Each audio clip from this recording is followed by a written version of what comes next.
Olá, galerinha da UPA, como vão?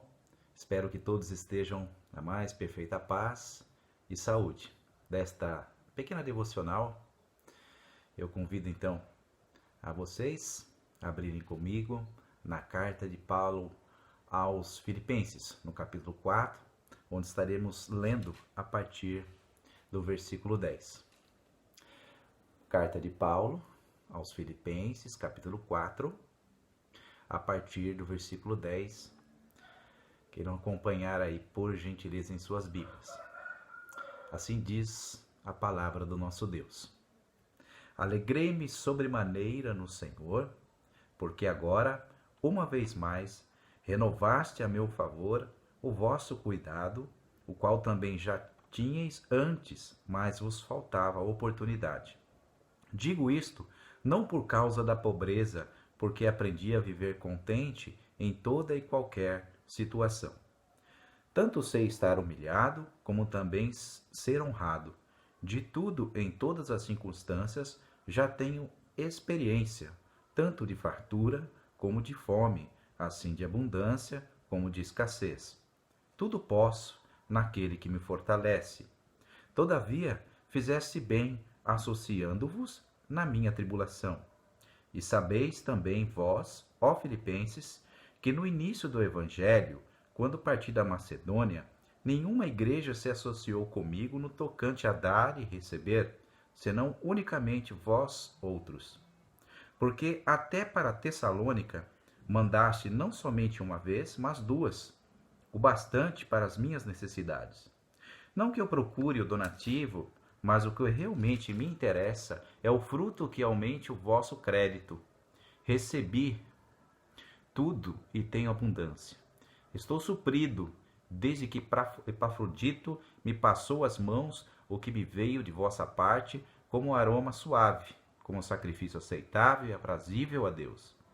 E o meu Deus, segundo a sua riqueza em glória, há de suprir em Cristo Jesus cada uma de vossas necessidades. Ora, a Deus e Pai seja a glória pelos séculos dos séculos. Amém. Vamos lá então? Muito bem. Esta carta aos Filipenses, Paulo estava preso, provavelmente em Roma, na sua prisão domiciliar, lá por volta do ano 61.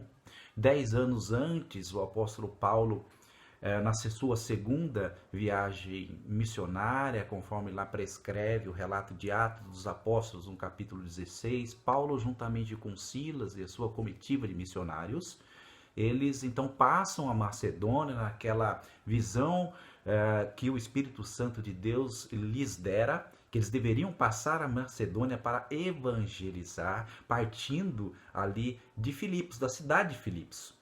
Então foi o próprio Deus que os orientou, foi o próprio Espírito Santo que os designou para pregar o Evangelho aos filipenses, e assim sendo uma porta aberta para o Ocidente, para a pregação, a propagação do Evangelho, da Palavra de Deus. Ali Paulo encontra Lídia, que já temia Deus, mas faltava-lhes o entendimento da palavra de Deus. Paulo então ali doutrina Lídia, sua família, batiza, eles então ali já começam de casa em casa a pregar o Evangelho e a fundar ali uma igreja. Depois tem a conversão do carcereiro também.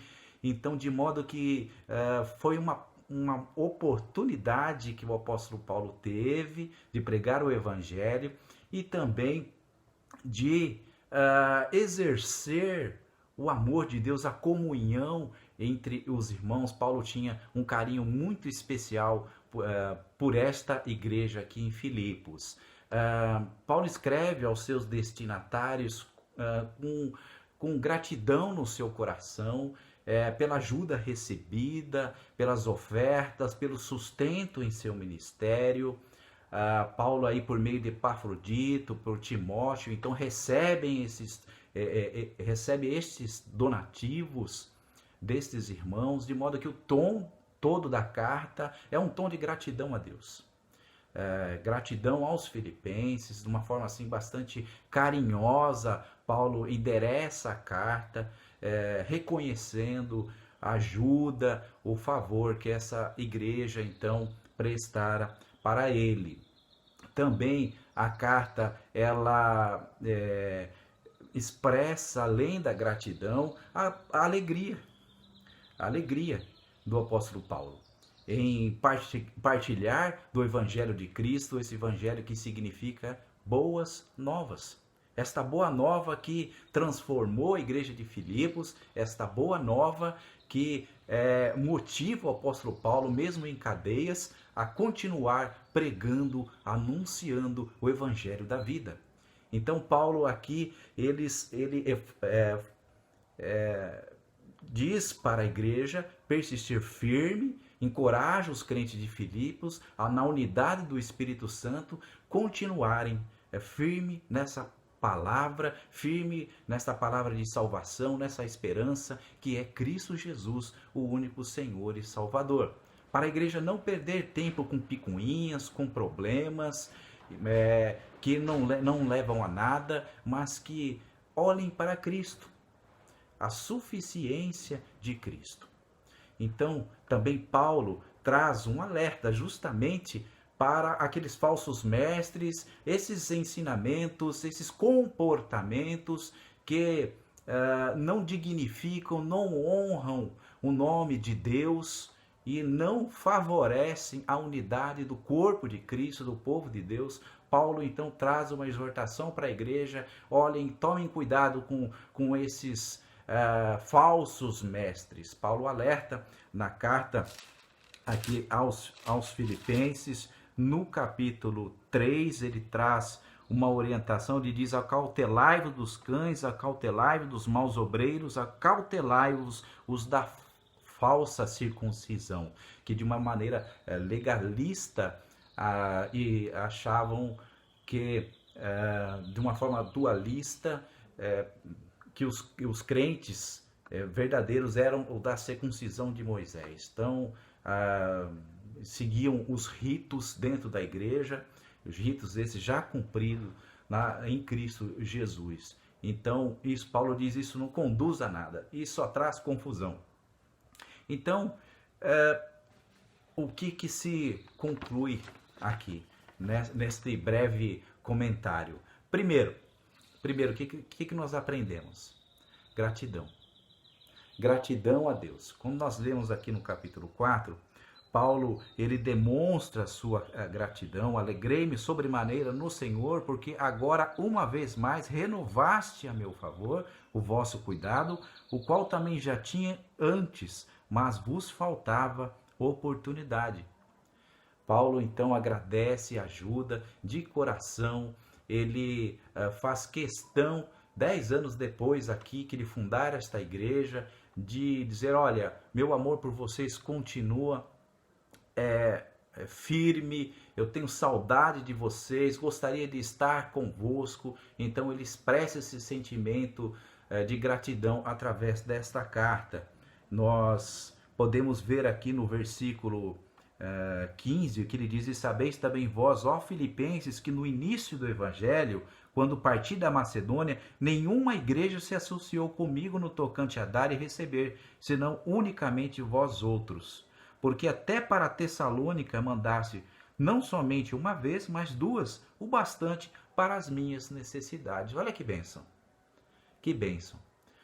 Paulo, então, ele é assistido no seu ministério, ele não passa necessidade ali, porque ele recebe essa ajuda tão preciosa que o sustentou no seu ministério, na pregação do evangelho. Podemos entender aqui donativos, roupas, alimento, uma cesta básica por mês, mas isso ajudou o apóstolo Paulo, isso foi muito importante para ele. Então, ele expressa lá no começo do evangelho, que ele cita aqui no texto, se nós voltarmos um pouco no capítulo 1, veja só o versículo 3, que nos diz: dou graças ao meu Deus por tudo que recordo de vós. Olha que bacana. Será que você pode dar graças a Deus por tudo que você recorda do seu próximo? de uma ajuda que você recebera. Então, a primeira lição que fica aqui para nós é justamente essa: dar graças a Deus pela ajuda que nós recebemos. Você já disse hoje muito obrigado? Você já disse hoje muito obrigada pela sua mãe, pelo seu pai? Obrigado porque vocês cuidam de mim?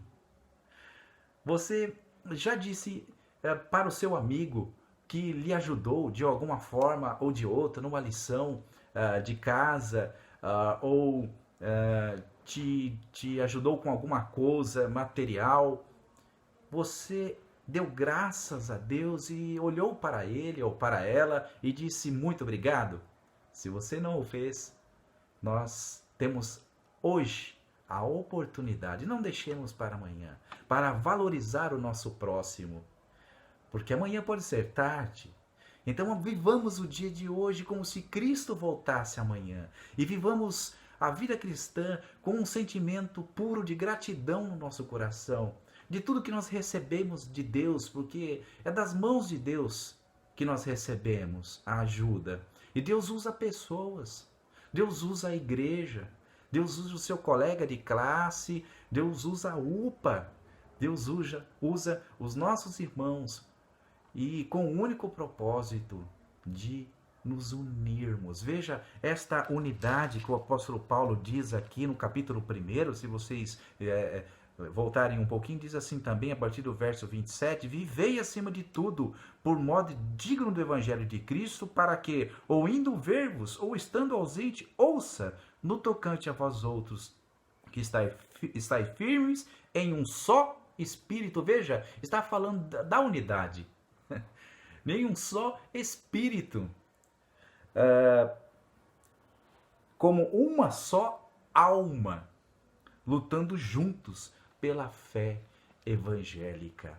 Então, esse é o propósito da igreja. Esse é o propósito de existirmos, meus irmãozinhos, minhas irmãzinhas. A unidade do Espírito Santo, na comunhão do seu povo, e um socorrendo um outro, um servindo de esteio, de ombro amigo, emprestando seus ouvidos. Você já emprestou seus ouvidos hoje? Você já emprestou a sua fala hoje, uma fala de encorajamento, uma fala de esperança? Olha, eu creio em Deus, eu creio num Cristo, eu posso orar por você? Um aspecto bem prático, o que eu posso fazer por você hoje? Estamos impedidos de abraçarmos, de estarmos juntos, de aglomerações. Mas Deus deu o recurso da internet, aqui nós estamos. Nós podemos trocar um WhatsApp, nós podemos falar do amor de Deus, nós podemos mandar um áudio para um amigo, uma oração. Simplesmente não precisa comentar muita coisa não. E assim por diante. O exercício prático da comunhão dos santos, na unidade do Espírito Santo, na luta pela fé no Senhor Jesus Cristo. E é isso aí, pessoal, por hoje é só. Teremos a segunda parte da devocional no nosso próximo encontro. Deus abençoe a todos, um grande abraço, até mais.